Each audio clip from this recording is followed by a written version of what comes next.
नमस्कार, मी ज्ञानेश्वरीज रेसिपीमध्ये सर्वांचं खूप खूप मनापासून स्वागत करते। आज आपण बघणार आहोत महिलांसाठी अत्यंत उपयुक्त अशा टिप्स। हळदी कुंकवाच्या पंचफळामध्ये काटीपिना का टाकायचा, साडीला व्हॅसलीन का लावायचं, त्यासोबतच मकर संक्रांतीसाठी युजफुल असलेल्या बऱ्याचशा टिप्स आहेत आणि घरामध्ये काही रियूज आयडिया सुद्धा मी सांगितलेल्या किचन टिप्स सुद्धा आहेत। पहिल्यांदा आपण बघतोय पतंग कसा बांधायचा किंवा पतंगाला दोरी कशी बांधायची। वरती जी प्लसच्या आकारामध्ये इथे काठी झालेली आहे, इथे 2 होल करायचे आणि या काठीच्या साइडने होल करायचे आणि खाली पण आपण अंदाजेच आपण त्या काठीवरती काठीच्या साइडने 2 होल केलेले आहेत। तर इथे उभी जी काठी असते त्याला 2 पद्धतीने असं बांधून घ्यायचे। दोऱ्याचं मेजरमेंट असं घ्यायचं आहे बघा, ज्या ठिकाणी पहिला दोरा बांधलाय तिथून दुसऱ्या दोऱ्यापर्यंत मेजरमेंट घ्यायचं। दोन्ही दोरे एकसारखे करून आपल्याला इथे ट्रायंगल सारखी अशी गाठ बांधायची। त्यानंतर पाठीमागे रेळाचा एक दोरा बांधायचा आहे आणि पतंग जो आहे तो उडवण्यासाठी आता इथे रेडी आहे। पुढची आपली किचन टिप आहे ती सुद्धा खूप जास्त महिलांसाठी युजफुल आहे। भाज्या कोणत्या घ्यायच्या, भोगीच्या भाजीमध्ये कित्येक जणांना माहित नसतं की यामध्ये कोणकोणत्या भाज्या घ्यायच्या। घरात उपलब्ध असलेल्या सगळ्याच भाज्या मी इथे घेतलेल्या आहेत। व्हिडिओमध्ये झूम करून बघा जेणेकरून तुम्हाला सुद्धा कळतील या भाज्या नेमक्या कोणत्या आहेत ते। त्यानंतर आपण पुढची टिप बघतोय ती आहे इथे मसाला कोणता वापरायचा। भाजलेलं खोबरं, भाजलेले तीळ, इथे धने सुद्धा घ्यायचे आहेत भाजलेले आणि जिरे सुद्धा, सगळ्या वस्तू भाजून घेतलेल्या आहेत। अगदी शेंगदाण्याचं कूट सुद्धा करून घ्यायचंय आणि हे सगळे पदार्थ आपल्याला वेगवेगळे मिक्सरला फिरवून याची पावडर करून घ्यायची आहे। जर मिक्सरला फिरवलेले तुम्हाला आवडत नसतील तर तुम्ही डायरेक्टली खलबत्त्यात कुटून घ्या, जेणेकरून वेळ असेल तर ते सुद्धा चांगलं आहे। भाजी अतिशय चविष्ट अशी तयार होते। पण इथे जर तुम्हाला वेळ नसेल तर तुम्ही मिक्सरला अगदी कोरडे पदार्थ अगोदर फिरवून घ्या। म्हणजेच बघा धने, जिरे आणि नंतर तीळ, त्यासोबतच नंतर आपल्याला इथे खोबरं सुद्धा मिक्सरला फिरवायचे। त्यानंतर शेंगदाणे आपल्याला मिक्सरला फिरवून बारीक करून घ्यायचे आहेत, म्हणजेच मिक्सरला बारीक अशी पावडर करायची। आता या वस्तू स्टेप बाय स्टेप मी का सांगतेय, कारण ऑइली पदार्थ पाठीमागून असे मिक्सरला फिरवले मिक्सरचं भांडं सुरुवातीलाच ऑइली होऊन बसत नाही। म्हणजेच आपल्याला धने जिरे पावडर जर मिक्सरला फिरवायची असेल तर ती सुरुवातीलाच फिरवायची, खूप जास्त महत्त्वाची टिप आहे। जर मिक्सरचं भांडं ऑइली किंवा चिकट झालं तर ते पुन्हा त्यामध्ये आपल्याला धने किंवा जिरेची पावडर तयार करता येत नाही। तर त्यामुळेच इथे आपल्याला हे पदार्थ जे आहे ते स्टेप बाय स्टेप करायचे आणि सगळ्यात शेवटी लसूण मिक्सरला फिरवायचा आहे मीठ टाकून। तर तुम्ही ही लसणाची पेस्ट सगळ्यात शेवटी करायची, जेणेकरून मिक्सरचं भांडं जरी खराब झालं तरी सगळे पदार्थ अगोदरच आपण मिक्सरला फिरवल्यामुळे पुन्हा पुन्हा स्वच्छ करण्याची आपल्यावरती वेळ येत नाही, त्यामध्ये आपला वेळ सुद्धा भरपूर वाया जात नाही। आणि ही भाजी बनवण्याची सोपी पद्धत तुम्हाला माहीत असेलच। जर सुरुवातीलाच आपण भाजीच्या फोडणी घालण्याच्या अगोदर तेलामध्ये 1 चमचाभर बाजरीचं पीठ किंवा बेसन पीठ टाकलं तर भाजी छान मिळून येते। तर ही भोगीची भाजी आहे, प्रत्येक भागामध्ये वेगवेगळ्या पद्धतीने बनवली जाते। तर मी आमच्याकडे पद्धती ज्या आहेत त्या पद्धतीने ही शेअर केलेली आहे तुमच्यासोबत आणि नक्कीच तुम्हाला आवडली असेल अशी आशा करते। तर या पद्धतीने आपण भाजी बनवलेली आहे। भाज्या ज्या आहेत त्या तेलावरती भरपूर छान परतून घ्यायच्या। यामध्ये थोडेसे तीळ सुद्धा टाकायचे आहेत भाजलेले, जरी तिळाचं कूट यामध्ये टाकलेलं असेल तरी सुद्धा। आणि पाणी यामध्ये टाकताना गरम पाणी टाकायचं, जेणेकरून भाजीला खूप छान टेस्ट येते। आणि त्यानंतर आपल्याला सगळ्यात शेवटी भाजलेले शेंगदाण्याचं कूट टाकून भाजीला उकळी काढायची, वरतून थोडीशी कोथिंबीर टाकायची। अप्रतिम अशी भाजी होते। सांगितलेल्या टिप्स वापरून ही भाजी नक्की बनवा। आणि त्यानंतर पुढची टिप आहे, जेव्हा बाजरीच्या भाकरी आपण बनवतो त्यावरती थोडेसे तीळ लावून भोगीच्या दिवशी भाकरी केल्या जातात, त्या पद्धतीने मी तुमच्यासोबत ही भाकरी शेअर केलेली आहे। भाकरी अशी थापून घ्यायची, त्यानंतर मग आपल्याला यावरती तीळ टाकायचे आहेत। तर बघू शकता मी इथे माझ्या हातामध्ये जी अंगठी होती ती यावरती सारखीच बुडत होती, म्हणजे भाकरी तुटत होती अंगठीमुळे। तर त्यामुळे अंगठी साईडला काढून ठेवली। तुम्ही सुद्धा या प्रकारे तुमच्याकडून बऱ्याच वेळेस होत असेल तर नक्कीच स्वयंपाक करताना अंगठी जी आहे ती साईडला काढून ठेवायची, जेणेकरून बाजरीची भाकरी आणि तीळ हे दोन्हीही उष्ण गुणधर्माचे असल्यामुळे हिवाळ्यामध्ये खाल्ले जातात। तसेच संक्रांती हा सण सुद्धा हिवाळ्यामध्येच येतो, हिवाळा या ऋतूमध्ये, त्यामुळे नक्कीच बाजरीची भाकरी आणि हे दोन्हीही आपल्याला हिवाळ्यामध्ये खायचे आहे। म्हणूनच भोगीच्या निमित्ताने बाजरीची भाकरी आणि तीळ खाल्ले जातात। पुढची आपली टिप आहे ती म्हणजे घरामध्ये आपल्याला जर काच वगैरे तुटली तर ही काच जी असते ती आपण अशा प्रकारे सुपलीवरती मोठे मोठे तुकडे असतील तर ते झाडूने आणि सुपलीने भरून घेतो। पण जर बारीक असे कण असतील तर नक्कीच ते भरून घेता येत नाहीत आपल्याला. म्हणजेच काच जेव्हा तुटते तेव्हा त्याचे बारीक बारीक असे तुकडे सुद्धा घरामध्ये फरशीवर भरपूर स्प्रेड होतात आणि ते डोळ्यांना दिसत देखील नाही. त्यावेळी काय करायचं आहे की झाडून हे सगळे असे व्यवस्थित एकत्र करायचे आणि त्यानंतर आपल्याला काय करायचं आहे की एक छोटीशी अशी काठी घ्यायची किंवा मोठं असं वायपर घेतलं तरी चालेल, पण इथे मी छोट्या वायपरचा वापर केलेला आहे. जर मोठं वायपर वगैरे नसेल तर तुम्ही याला छोट्यालाच मोठं करू शकता. बघा या पद्धतीने बॅक साईडचं त्याचं जे टोपण होतं तर किंवा त्याला जे क्लोज करण्याची जागा होती तिथे काय होतं तर ते प्लास्टिकचं एक छान असं टोपणसारखं बसवलेलं होतं, तर ते मी काढलेलं आहे. आणि ते काढल्यानंतर यामध्ये आपल्याला घालायचं आहे एक सॉक्स. तर एक टाकाऊ असं सॉक्स घ्यायचा आहे, फाटलेला असेल तरीसुद्धा चालेल. आणि हा एकाच वायपरमध्ये आपल्याला असा व्यवस्थित बसतो. म्हणजे छोटं वायपर जर वापरलं तर हा एक त्याचा फायदा होतो. जर मोठं वायपर वापरत असाल तर 2-2 सॉक्स तुम्हाला इथे खराब करावे लागतील. म्हणूनच आपल्याला छोटंसं वायपरच इथे वापरायचं आहे, जे आपण किचन ओट्यावर वापरतो ते.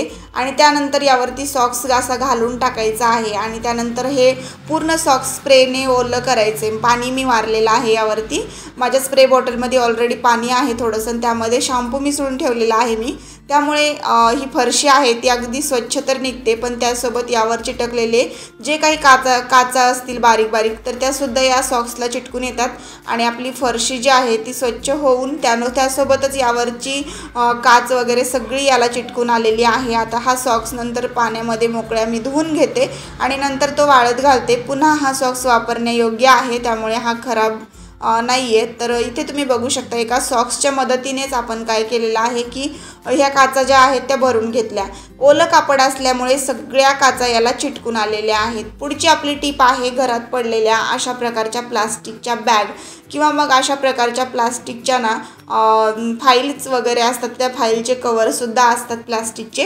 तर या प्रकारच्या थोड्याशा जाडसर असलेल्या या प्लास्टिक बॅग आहेत ना, याचा वापर आपण खूप छान करू शकतो. घरात पडलेले टाकाऊ व्हाईट शीट असतील तर त्याचं सुद्धा बॅक साईडची बाजू ही एकदम व्हाईट असते, वापरात आलेली नसते, त्यामुळे त्याचा बॅक साईडचा वापर खूप छान करू शकतो.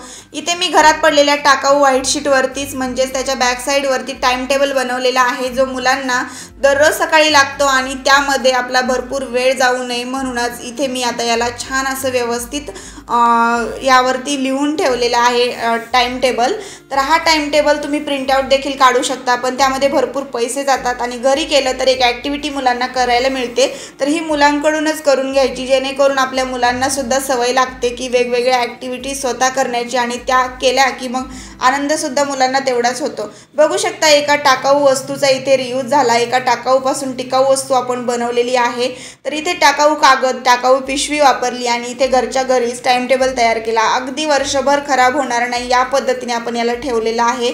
या पिशवीमध्ये ठेवून दिले आणि बॅक साईडला लावायचे आहे आपल्याला डबल टेप आणि या डबल टेपमुळे आपल्याला हा टाइम टेबल कुठेही स्टिक करता येतो. तर मी याला काय करणार आहे की जिथे मुलांचे बुक्स वगैरे ठेवलेले आहेत तिथे मी याला स्टिक करून ठेवते, जेणेकरून मुलांना इझिली त्यांची बॅग भरता येईल. आणि बघू शकता या पद्धतीने तुम्ही सुद्धा घरात पडलेल्या टाकाऊ वस्तूंचा पुनर्वापर करू शकता. एकदा पेपर वापरला तर ते पुन्हा वापरता येतच नाही असं अजिबात नाही. घरामध्ये या पद्धतीने भरपूर वेगवेगळ्या पद्धतीने पैसे देखील वाचवता येतात आणि आपल्याला वस्तूंचा रियूज देखील करता येतो, जेणेकरून टाकाऊ वस्तूंचा इथे पुनर्वापर होतो आणि आपली पैशांची बचत सुद्धा होते. महिलांसाठी खूप जास्त महत्त्वाच्या असतात या छोट्या छोट्या टिप्स, म्हणून मी तुमच्यासोबत शेअर केलेल्या आहे. पुढची आपली टिप आहे साडीला मी इथे वॅसलीन थोडंसं लावलेलं आहे. तुम्ही म्हणाल मी साडीला वॅसलीन असं का लावलं एवढ्या महागड्या साडीला? तर बऱ्याचदा काय होतं की आपण तयार होत असतो तेव्हा आपल्याकडून मॉइश्चरायझर किंवा वॅसलीन किंवा तेलाचा एखादा थेंब आपल्या साडीवर पडतो आणि आपल्याला भरपूर टेन्शन येतं की एवढ्या महागड्या साडीवर पडलेलं तेल आता कसं काढायचं किंवा तेलाचे डाग कसे काढायचे, वॅसलीनचे मॉइश्चरायझरचे कसे काढायचे डाग. तर यासाठी एक सोपी ट्रिक वापरा. यावरती टाकायचं आहे पाऊंड्स पावडर आणि ते टाकून सुद्धा जर तुमचं ऑइल किंवा त्याच्यावरती मॉइश्चरायझरचा किंवा मग माझ्यासारखा आता वॅसलीनचा डाग पडला तर तो निघत नाही लगेचच. बघू शकता मी पावडर लावलं होतं पण यावरती हा डाग निघालेला नाही आहे. तर पुढची आपली स्टेप आहे ती करणं खूप जास्त गरजेचं आहे. एक टाकाऊ वहीचा कागद घ्यायचा आहे आणि तो त्यावरती ठेवायचा आहे त्या डागावरती आणि तेलाचा धागा असेल ना तरीसुद्धा तुम्हाला हीच ट्रिक वापरायची आहे तो डाग काढण्यासाठी. त्यावरती पेपर ठेवलेला आहे टाकाऊ आपण, म्हणजे नोटबुकचं पेज. आणि शक्यतो असं व्हाईट घ्या जेणेकरून आपल्याला लगेच जाणवतं की यामधून तेल आलेलं आहे की नाही बाहेर ते. आता आपल्याला काय करायचं, असा एखादा पॅन घ्यायचा आहे, तडका पॅन ज्याला हँडल असेल हाताला पकडायला. आणि हे आपण असं गरम करून घ्यायचं आहे. गरम करून घेतल्यामुळे काय होतं की यामधलं जे काही वॅसलीन आहे ना ते पेपरवरती असं लागलं जातं आणि पटकन मेल्ट होऊन ते आपल्या कोरड्या पेपरमध्ये ॲब्झॉर्ब होतं.